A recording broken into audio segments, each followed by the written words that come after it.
Maayong buntag mga friends! Well, balik na punta sa atong science word of the day.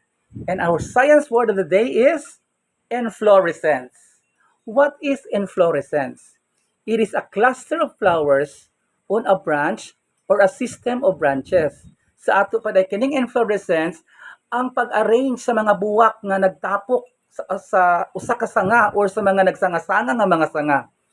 An inflorescence is categorized on the basis of the arrangement of flowers on a main axis. Unsay tawag sa main axis sa flower? Itawag siya peduncle. And by the timing of its flowering, either determinate or indeterminate. Meaning, duha ka klase ang inflorescence. Pwede siya matawag determinate, pwede siya indeterminate. Kanusa man ta makaingon nga determinate? Determinate ang inflorescence if the youngest flowers are at the bottom. Kung ang pinakabago na pinakaputot nga buwak naa sa ubos, sa ibabaw ang mga karaan nga buwak. An example for that is the cyme in the onion or the genus Allium.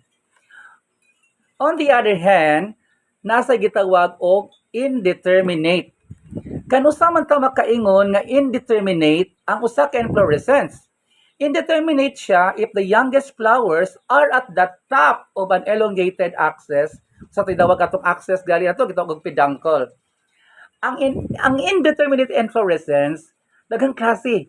It can be a raceme, panicle, spike, catkin, corymb, umbel, spadix, or head. Pero ang akong emphasize karon ang umbel. Ngano man? Because ang umbel naaman sa among garden.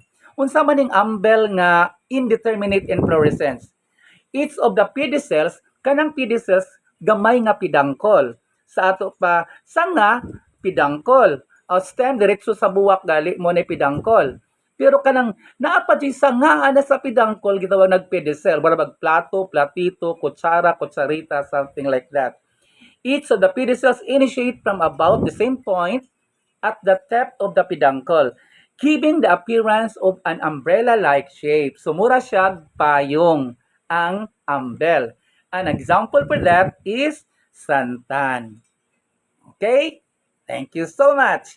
As it was being said, if you find science boring, then you're learning it from a wrong teacher. Thank you. Bye-bye.